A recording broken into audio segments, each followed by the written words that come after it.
to be on time, like pünktlich.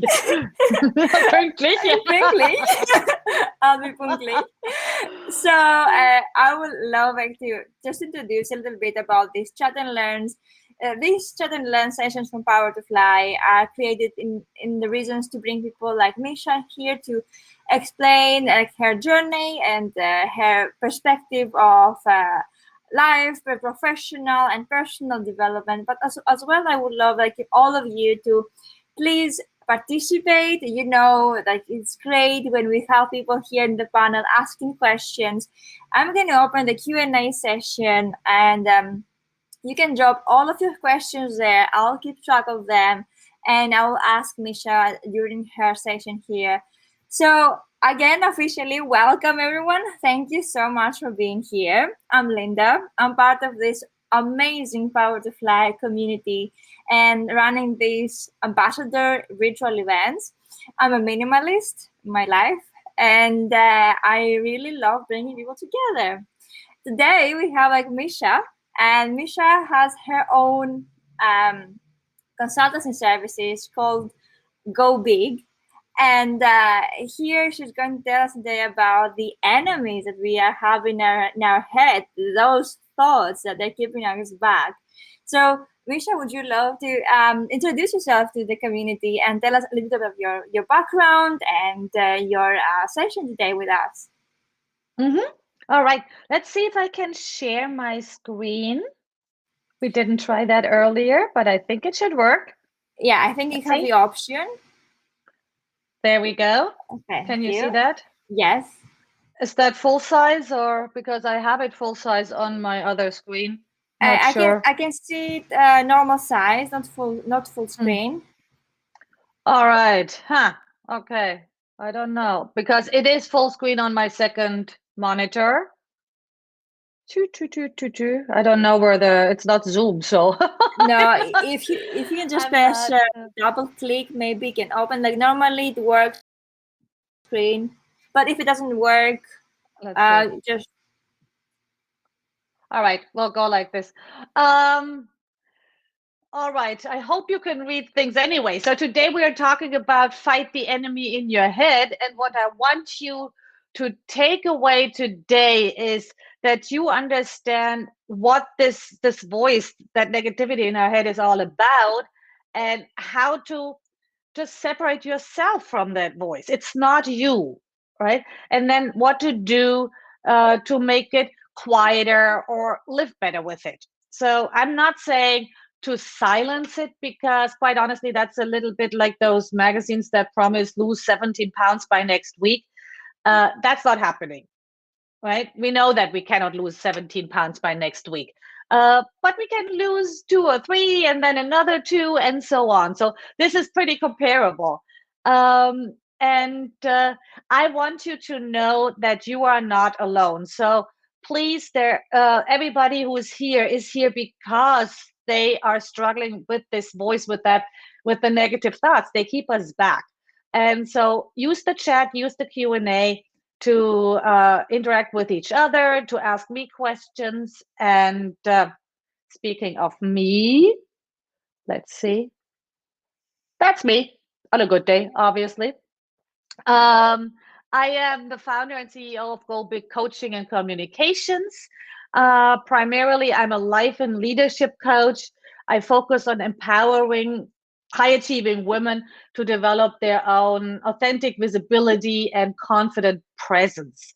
And that I do so through mostly helping them through their negative self-talk, getting rid of imposter syndrome, perfectionism. Those are my self-sabotage. Those are my usual topics. I usually my background is actually first in literature and communication, and I do have a boutique corporate communications agency specializing in the German luxury car industry. I just realized that I've had that agency for 20 years now this year. So yeah, and as you can hear from my accent and from Linda and me joking about it earlier, I am originally from Germany. I've been in the US since 2013, meaning to stay. I think my citizenship is like 7 months out, according to immigration. So we are diving right in because we have an hour, and that is not too much for such a big topic. First up, I would like you to share in the chat. What is the one thing you would do if your inner critic didn't hold you back? And don't give it too much time to think about. Just really drop it in the chat. Take more risks. Yes, yes. That's really the number one. Launch my own business. Fanny, we want to talk about that. Organize a TEDx, Linda. Linda, I want to speak at your TEDx. Yes, yes. Move abroad. Valerie, that's always a great experience. I mean, as Linda and I can both attest to. Start your own business. More businesses. Yes, we need women to run businesses. Yes. So, all right. That's why we are here, because I want you to do all these things. Travel more. Yes, that too. Let me just stop sharing and see if I can get the charts bigger, okay, for a second. These are awesome thoughts, by the way. Like, I was thinking, like, oh my God, why am I not doing that already? Yep, exactly. And that's really, I'm trying to, let me try once more. Different. I'm sorry, I'm not at my computer too. So not only is it, oops. No way. Give me a second. Audience window. I'm at a friend's house. I am house and dog sitting this week. So, but let's see if this works better.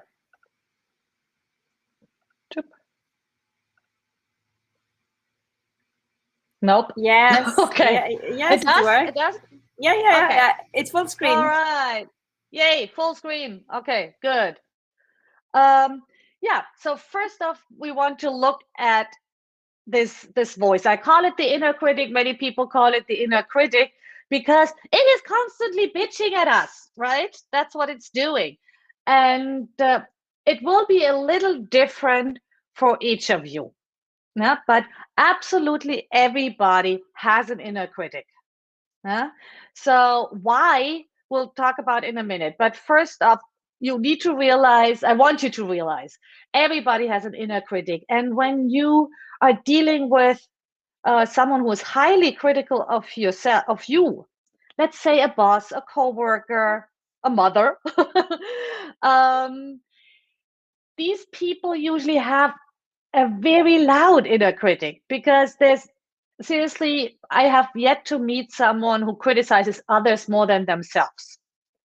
That doesn't necessarily make it all right. Yeah, but I just want you to see that those people probably beat themselves up even more. Yeah?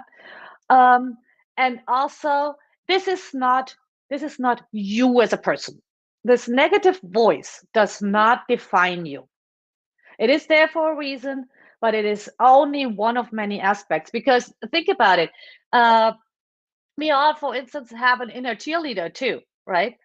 Or let's say now it's summer. If you've had a chance yet to spend a day or two on the beach, just with friends or your dog or your family or some, just spend some good time in the outdoors.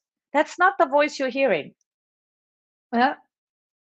Only when you come back and have like 20,000 emails, that's when the inner critic is back on track. So you know that it's only one of many aspects, but it can get so dominant that we feel like, oh God, this is all me. This is my entire core here. It's all negative, and I have to deal with only that. But it's not true.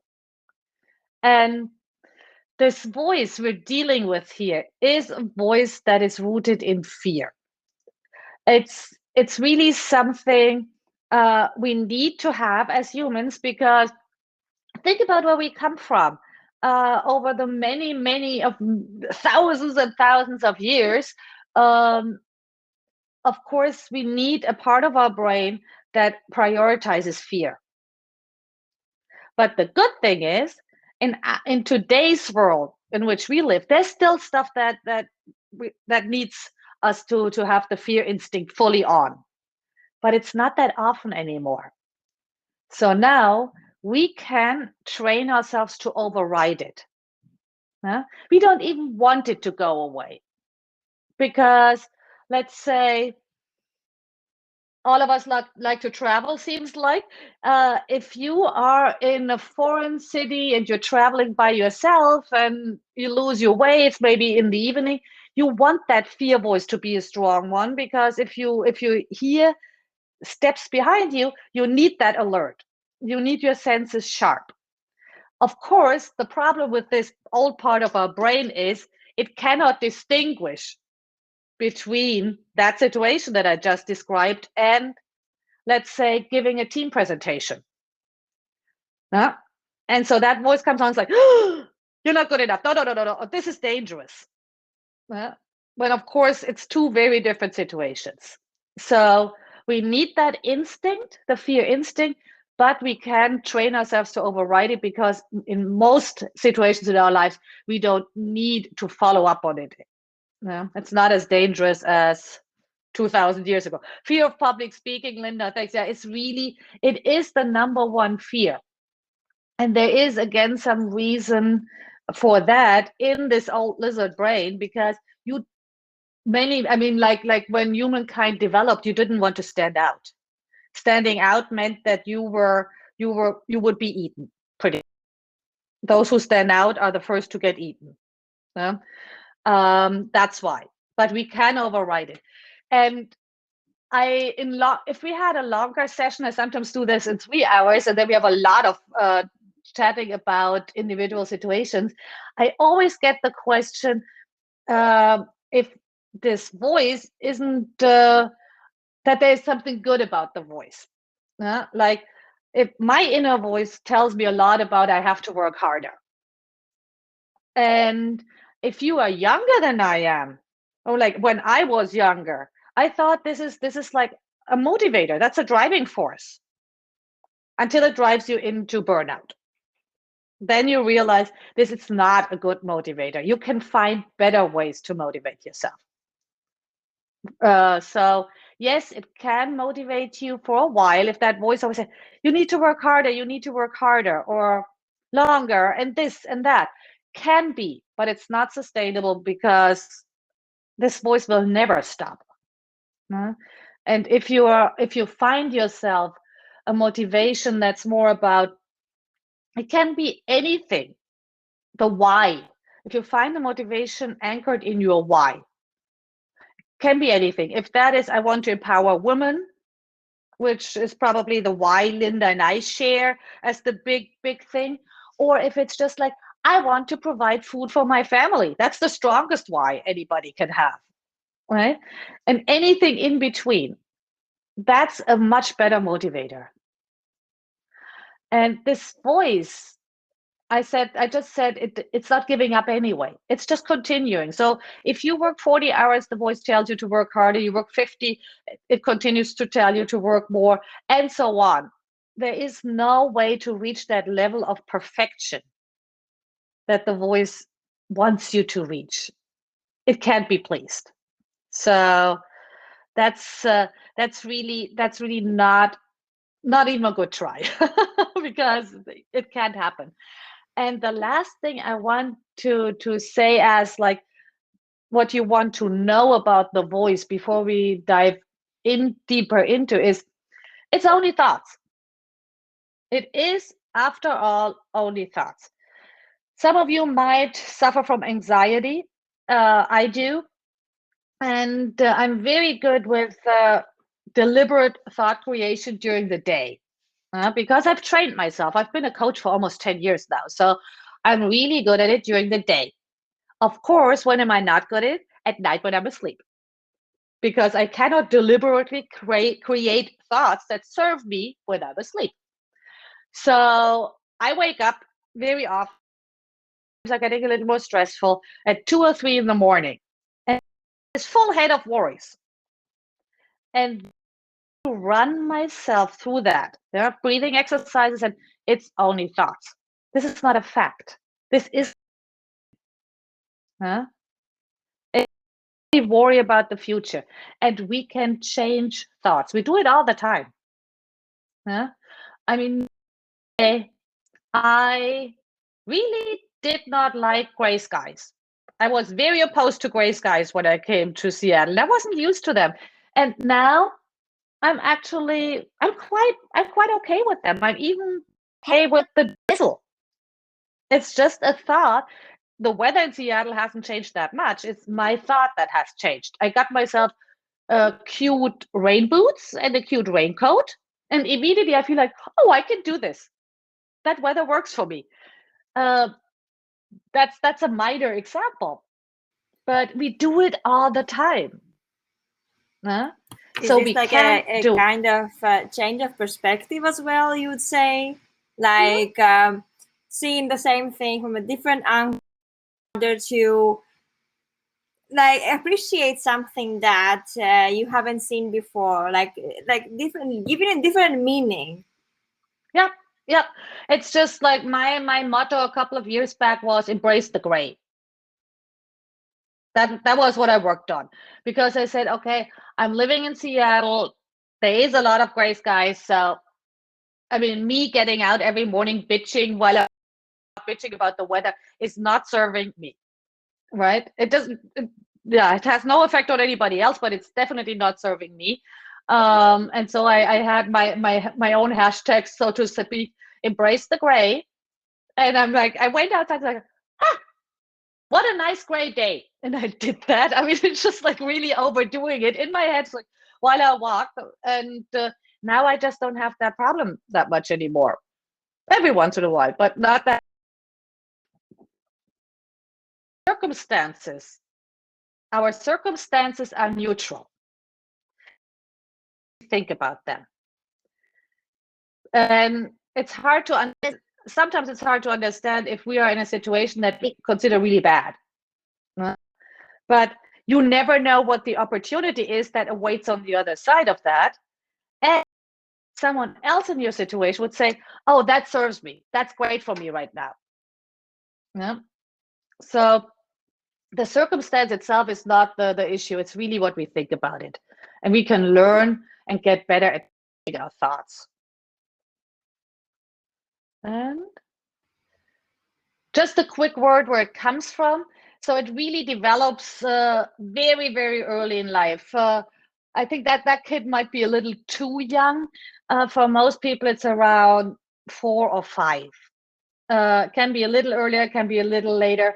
But for those of you who might have kids, it's that age when fully aware of themselves, right? When and at that point, what happens in our brain is that kids at that age, so if you don't have kids, you might have a niece, your friends maybe, think about a kid at around 5. Kids at that age, they don't understand irony, sarcasm, those things. Their world is still very much black and white, good or bad.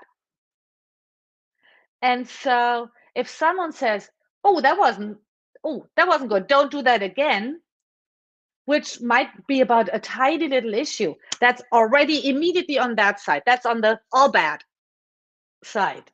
And so, what our brain wants to do, because at that age, we are fully reliant on adults taking care of us. So, what the brain does of that kid is, oh my God, I did something that's dangerous because I need that adult to take care of me. That's basically what's happening. And so what the brain starts is criticizing you before the outside world does. So striving for a level of perfection that, as we said, can't be met, but that's trying to protect you. Yeah. And You of course say that that is, and then would you say that is more like seeking validation in a sense of like survival?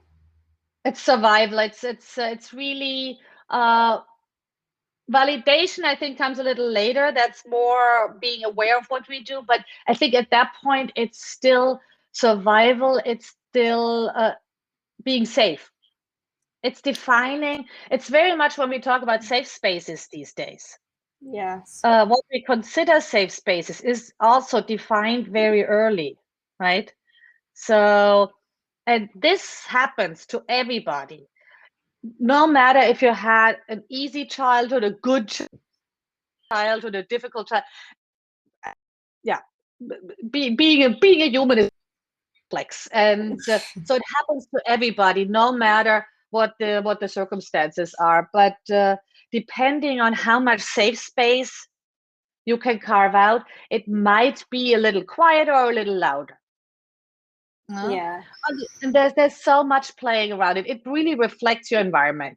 So um, let's say for me, I grew up in a family with a lot of ambitious people, a lot of all high achievers, pretty much. So of course, I get this message from my inner critic that I'm lazy when I don't work all the time. Yeah? Or that I need to work harder and that I'm not successful enough because success requires a lot more. And I don't have a team of 100 people and I don't have a product. And so those are all things that come from me as a kid seeing my family acting that way, or like how I interpret it. Of course, 4 or 5 years old, you don't really get it. Yeah? And so for someone with a very different upbringing, those messages are different. And also, it's not only the adults you grow up with, it's also the entire society or culture. Like for me being German, and for most of my friends, especially when we live abroad, and you have those conversations about after 10 years, how German am I still, right? Uh, punctuality. Punctuality is such a high value. Linda, you've lived in Germany enough, you know that. Such a high value. It's tied into respect for other people. That this is something my inner critic goes batshit crazy if I'm running late. Huh? So if you were like, I have a friend from Canada and she was in one of my workshops, she said for her, it's, am I friendly enough? Oh my God, I wasn't super friendly. I was a bit in a bad mood. I wasn't super friendly to people. And we laughed about that. That's a cultural thing. So feel free to drop in the chat again. What comes up for you here? Do you Yeah. have a cultural inner critic, or do you have your mom or your grandma or your dad? What's coming up? That's amazing that you mentioned that, because I am working with Canadians and they're always like, "Oh my God, did I say anything that insulted you? I'm so sorry. I'm so sorry." And I'm working also Mhm. with Germans, which are like, if you're not here 9.13, you're out. Yeah. And the Yep. thing is, Yep. exactly, and the thing is, with me being Greek, I always hear like, when are you going to get married? Why don't you have Yep. children anymore? And I'm like, but Hmm. I like to travel, I like to work. And why don't you get a real job, like going to the office? Why you work remotely? Is that real? Yeah. Yeah. Oh my God, the real job. That's another one, right? That's another one. And the real job again. That's for your background. That's basically going to the office, right? For my friends from India or China, especially in Seattle. Of course, I have a couple of friends from India. It's you can only be a doctor or an engineer. Huh? And then there's a lot of, for me, most people in my family went to law school. So that's like, that is the real job, right? You get an MBA or you go to law school, and then you might have your own company, but not just diddle dabbling as a contractor founding an agency. That's not a real job. Yeah. Exactly, So exactly. It's not your career. It's not your career yeah, thing. It's like, yeah. oh, but okay, you've experienced enough from with this now. When is the real thing happening? Like, why you're not doing Yeah. it? It's you're getting older. Like, why don't you have like a senior position going like in your great Mhm. corporation. Yeah, it's crazy. And like as I say, like Fanny also says, a bit of perfectionism from a standard of delivering high quality Yeah. work can lead to delayed timelines for deliverables. This does not sit well with American culture. Hmm. Yeah, yeah, yeah. I mean, and for Germans, we're married to get deadlines, and so uh, what's conflicting here is really just a lot of the old story that comes from our upbringing. Huh? Let's read that. Yeah.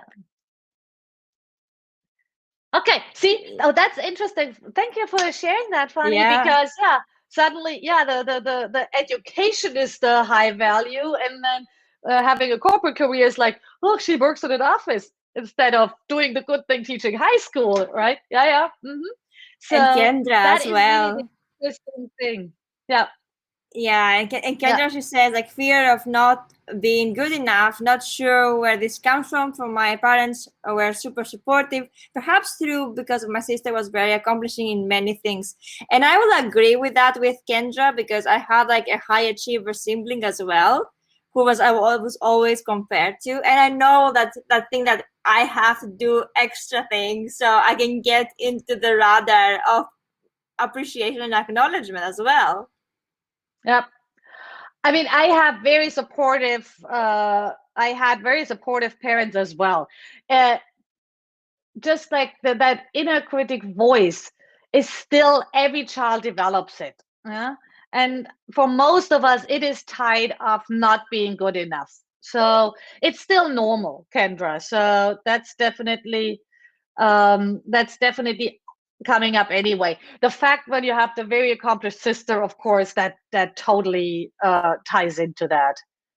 um, oh, yeah, being the oldest child of a first generation immigrant family, that comes with its own struggles as well, right? Because you get a lot more of the old culture than younger siblings, plus a lot of the we are here for you.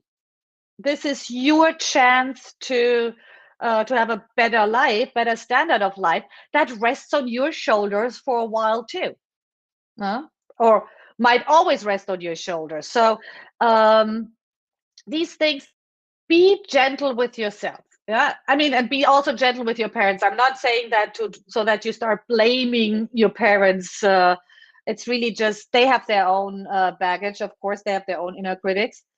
But just very briefly, this voice is really there to resolve issues internally so that the outside world accepts you, that you are safe.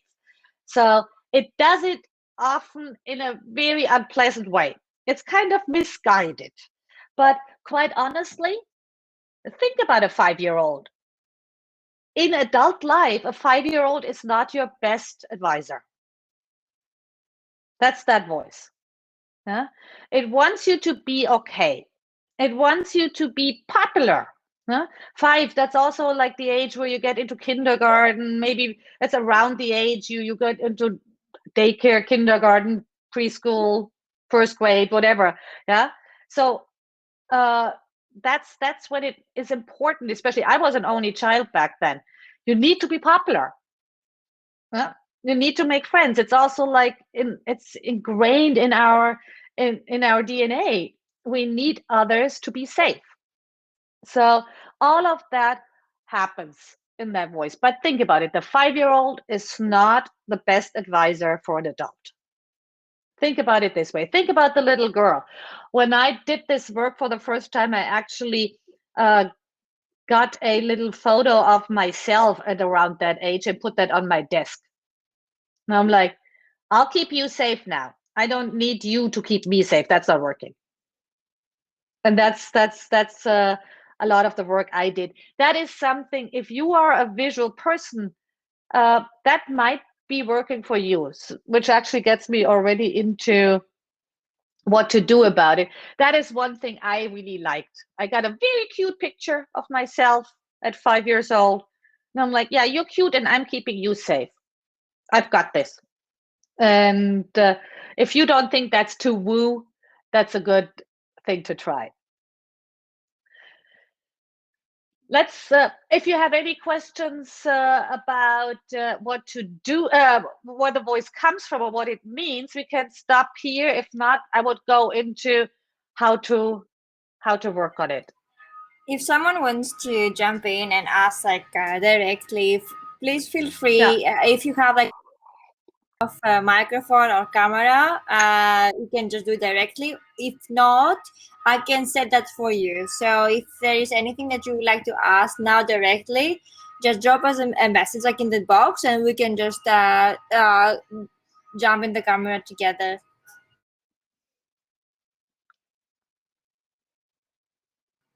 Well, I have actually a Mhm. question about that it's like how this inner critic is created. I really understand the fact of keeping us safe is a survival mechanism, and it's something that is designed to protect us from the danger. And the situation changed, like from the danger of Africa savannah from the lion, suddenly we have the danger of our boss or our colleagues or Mhm. our siblings or our spouse. And the thing is like how this originated is like in which specific like part of our lives. It's a 5-year old that is talking to us, or it's like more this voice kind of develops through the years, and instead of being only the 5-year old, suddenly becomes also the teenager, the insecurity are building up, and this voice becomes stronger with the years. It can become stronger with the years, but the core of it is still the 5-year-old. Yeah? For some people, it might actually sound like a relative. Yeah. But it's the way you took those messages in. Let me give you one example for that. I am not an emotional overeater.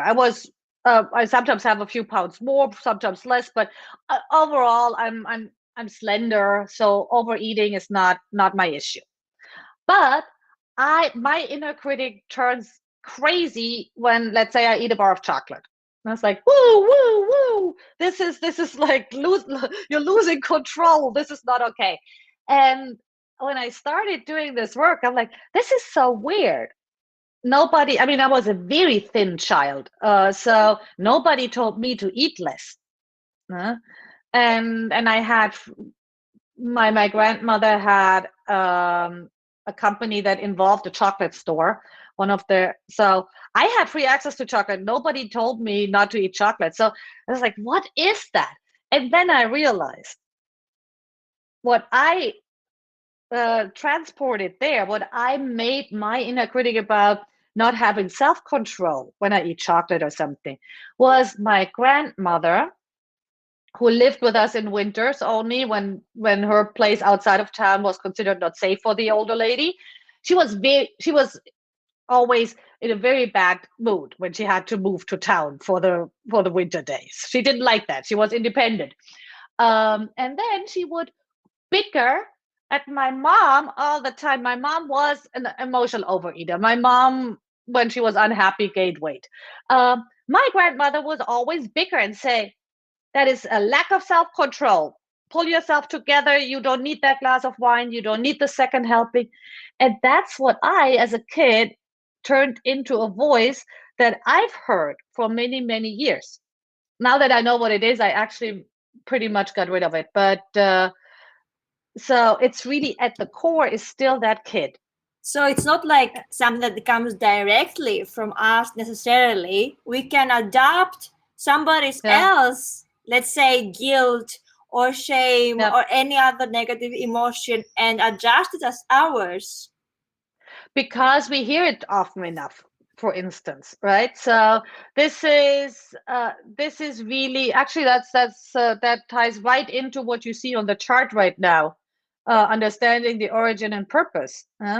So and then also say, all right, as a kid I took that in, and that is my interpretation, right? My grandmother would say she just wanted the best for my mother, right? She wanted to support her. She did that in a way that I remember as very unpleasant, bickering.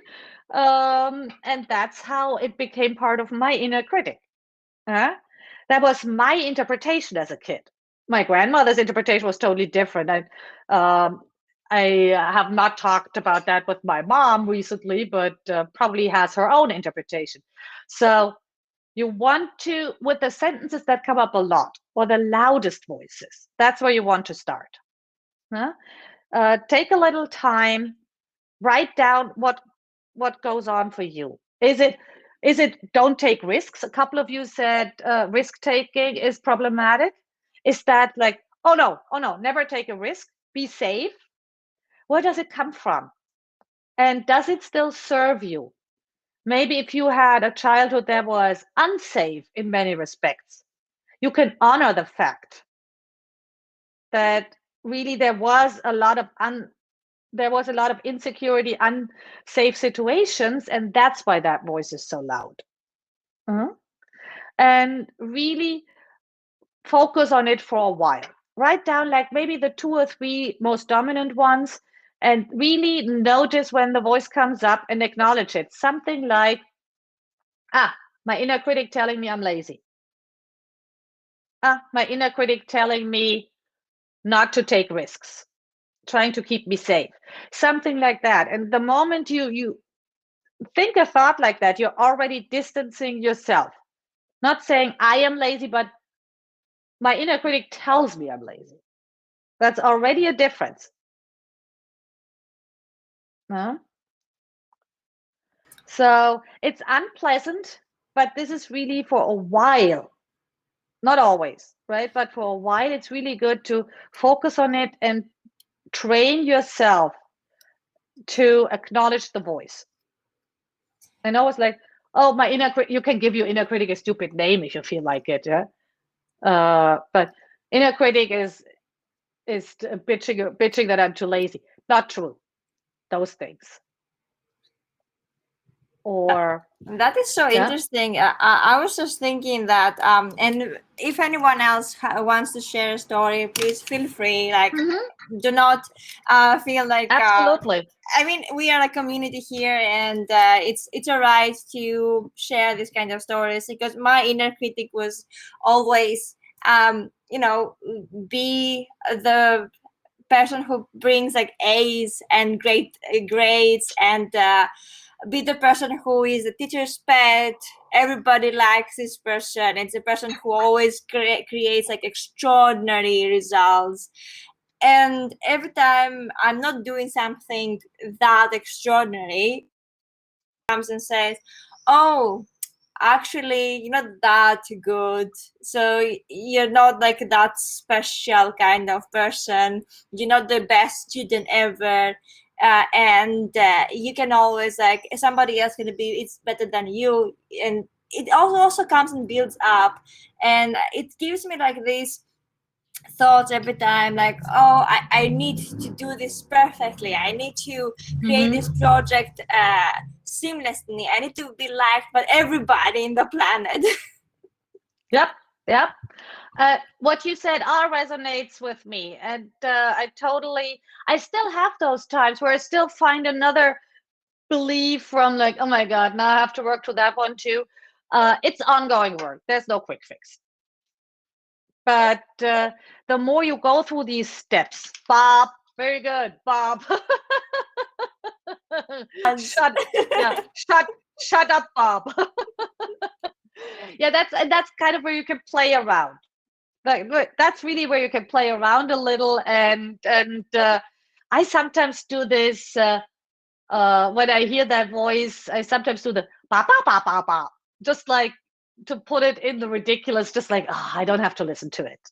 I sometimes call mine Olivia because I had my grandmother was a true matriarch, and I really admire her.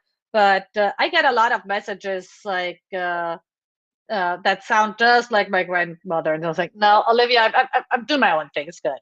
I've got this. But so really play around with it a little, and find what works for you. And it's also part of that honest evaluation that we're basically talking about right now, is absolutely seeing, is there some truth in the statement? It might be. It might be. That doesn't mean you have to take it to the I'm not good enough level. Yeah. Maybe at a certain point, yeah, what you did was average. That doesn't mean that you are not a high achieving person. Yeah. So at that point, you could say, yeah, true.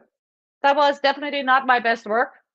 Or I didn't give that my all. I gave that like 70%, or I messed that up, or yeah, I really couldn't build the interest to really do it right. So you don't have to. So that doesn't mean I'm not good enough. That doesn't mean I'm not a high achiever. I can still be all these things. I am still all these things. No? Even if I have one thing that did not work out that well. Accepting So like life is like when we are going to make mistakes and it's fine, exactly, and exactly, it's all right, like we have to accept it. And that's something like I'm working as well with myself, because every time I was doing a mistake, I was making a mistake, I was beating myself up and I was trying to find the reason why. And instead, of focusing on the solution, I was focusing like why I performed the way I did. But eventually it exactly, comes down to, we are all human beings, doesn't matter. And you cannot avoid being a human being. So mistakes are part of the game. And at the end of the day, exactly. I said, I made something, I did something wrong. All right, Yeah, let's get yeah, over it. Let's go to the next thing. yep. And what I do it every week, but I also do it when I beat myself up for something I didn't do right, then I do it specifically. But that might be something for those of you who like lists and little notebooks. That might be a thing. I do it every Sunday. I write a list. I write 2 pages in my little notebook.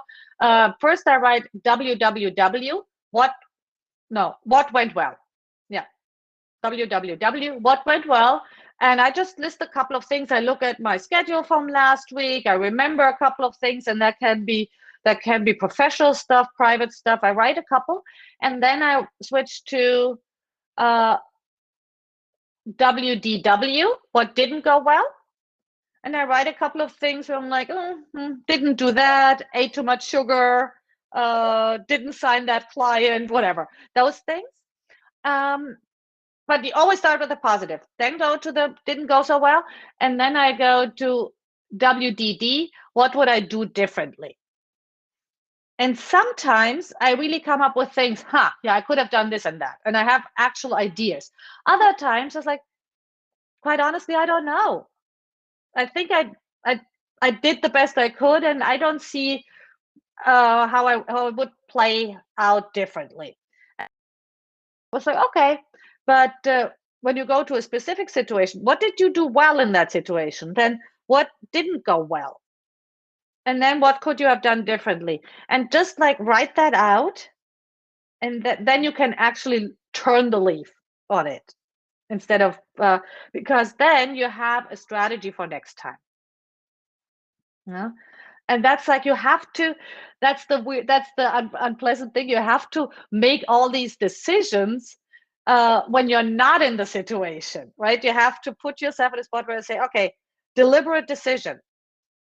uh, this is what I'm going to do next time. This is what I'm going to do when the voice comes up. This is when I'm beating myself up for something. And I recommend that you look into replacing the thoughts. Like I said, yeah, we do, Linda, project manage ourselves. I would say, I said earlier, start with the 2 or 3 negative thoughts about yourself that come up most often and that really don't serve you. Start with those and replace them with another thought that serves you. Let's say, uh, what I did in the very beginning, the thought I worked for on first was I'm lazy, right? Because that was so not true, and it still came up all the time.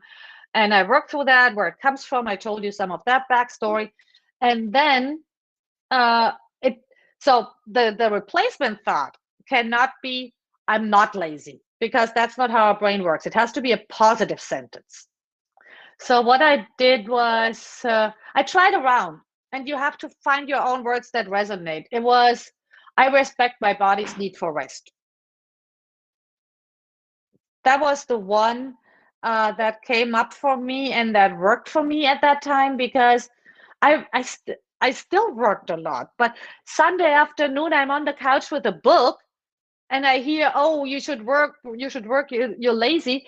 At that point, "I respect my body's need for rest" was the sentence that took me out of that. So again, play around with it a little. Yeah.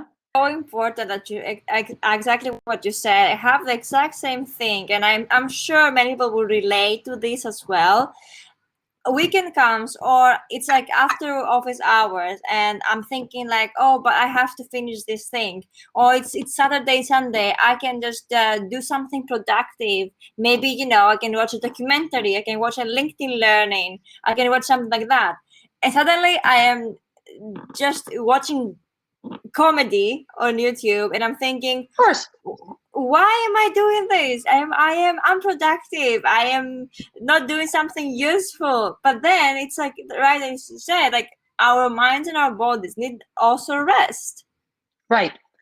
And we are so attuned to productivity that self-compassion and rest and those things, they come very, very hard to most of us, right? Because our society, um, it's just like productivity is like the highest value, but that's society's value.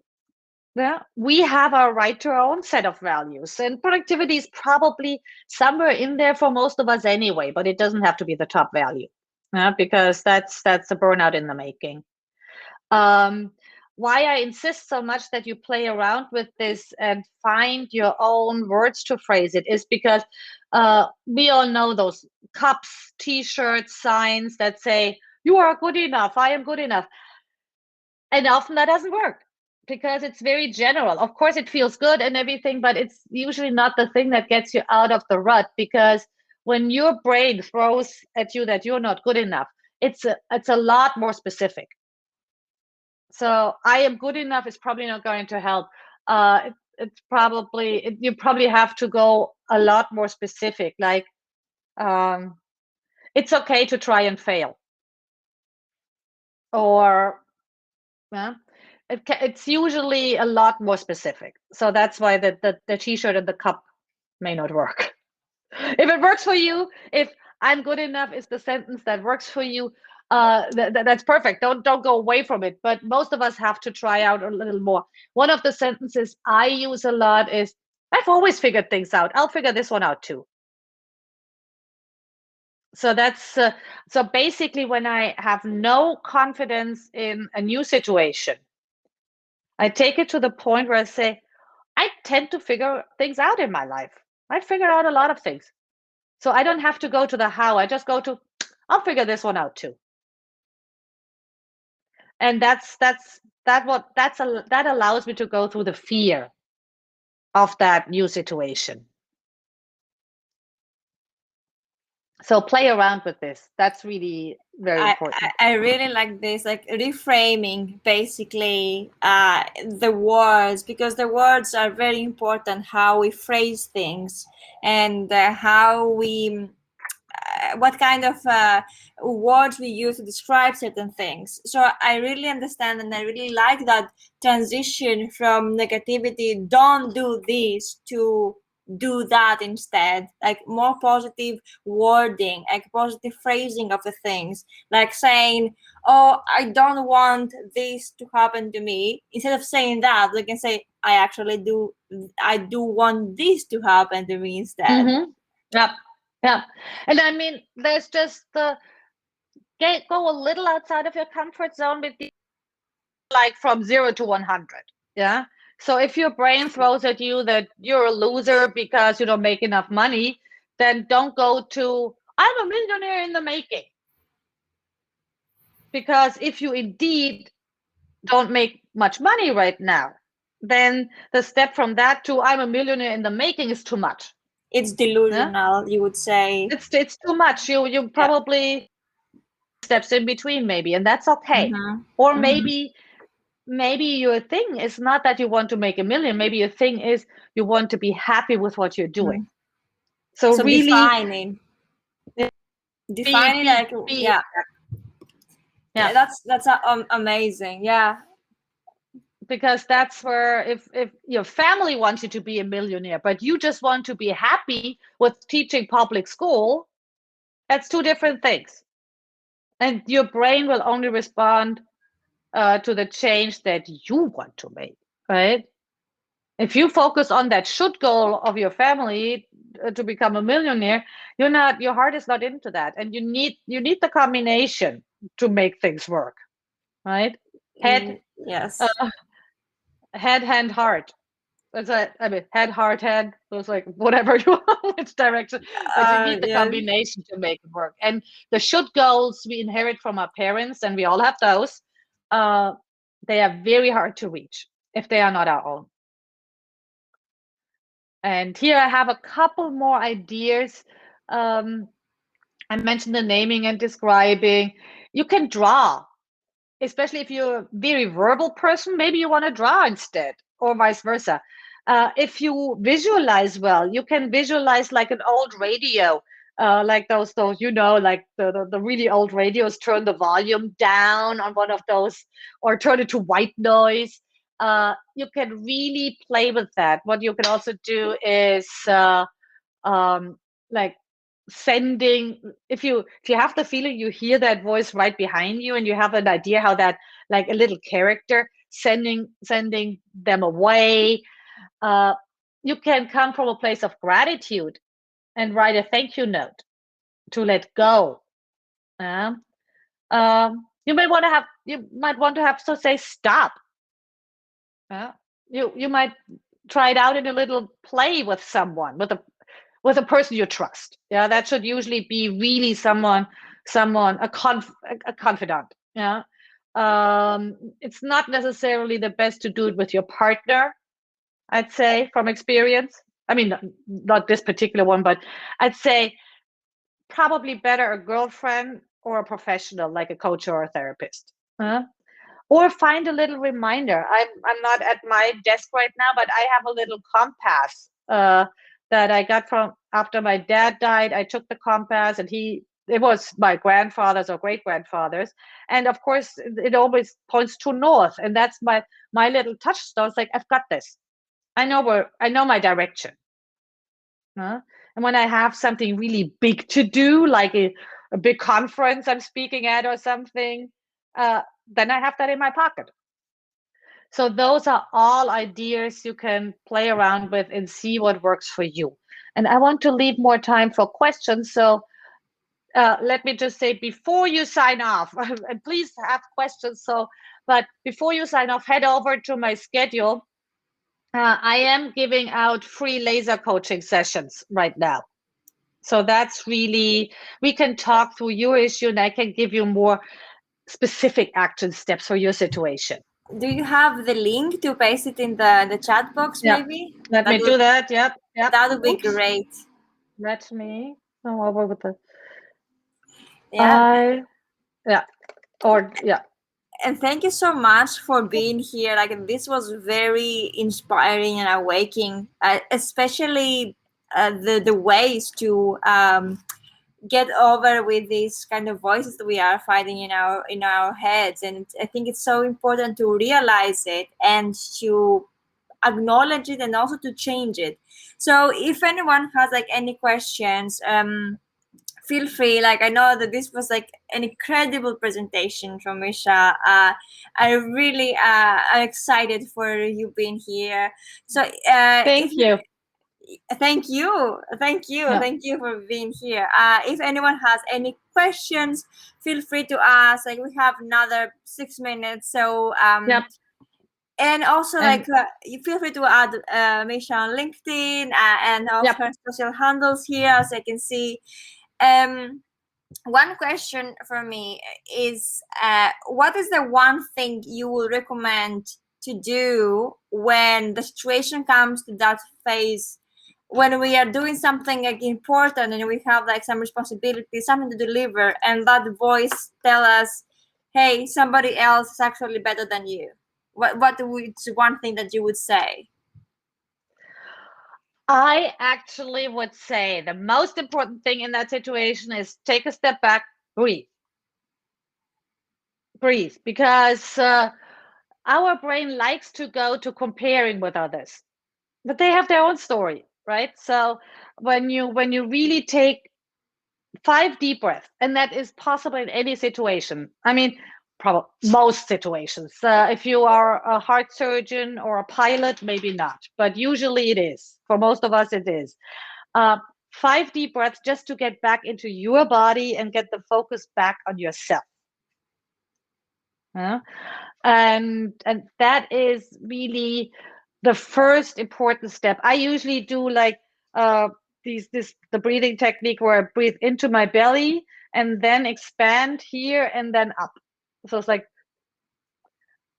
and then slowly out. And I do that 5 times, and it brings me back into my body. And then it's way easier to take a step back and say, okay, it's okay. Nothing, no catastrophe happening here. Let's see what are the facts as opposed to what is my story? What am I making them mean? The fact may be that you got negative feedback from your boss. But you make that mean in that moment. Oh my God, he hates me. He thinks I'm a total disaster. Probably by next week I have lost this job. That's where our mind spiral. And if you sit and breathe a little, it's like, okay, what's the fact? The fact is he did not like this paper I wrote. Fact is also that he told me what he needs, and now I think I have a good understanding. Or he told me I can ask him questions or something like that. And then it's like, I don't need to subscribe to the story. Yeah. I'm not my inner critic tells me I'm a loser, this is dangerous, but in reality, that's the facts. I can deal with them. Ditch the story. So it's like not accepting the role of being the loser or the not good professional or anything like that. Yep. I mean, you wouldn't be in workshops like this if you didn't care for what you do and for your personal and career development. Well, so that inner critic is the roughest critic you have in your life.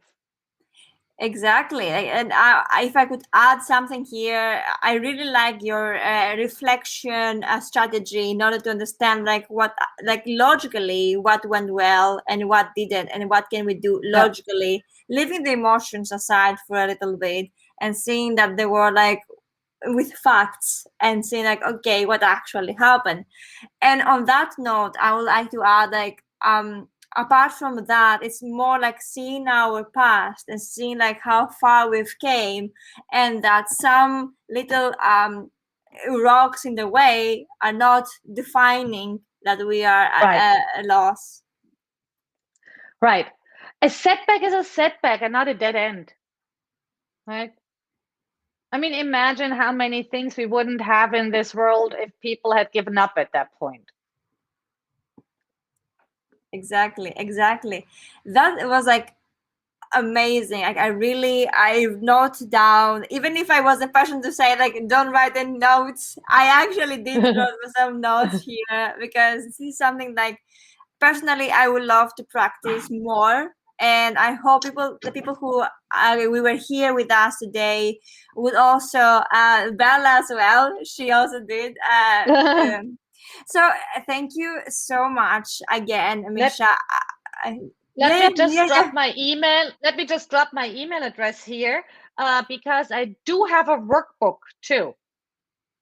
So Great. if you want to, if a worksheet or workbook, I have to see, but I do have something. So if you're interested in that, I'll send you either the PDF or I'll send you a link to the PDF if you want to do some more work into that, and schedule the laser session so that we can talk it through. Definitely. Nice. Definitely. Thank you, everybody. Thanks for having me, Linda. Thank you for being here. I wish I had you for many, many hours here. but thank you so much. Thank you, everyone, for being present and with us. We hope to see you the next one, and have a wonderful day. Yes, you too. Bye-bye. Bye.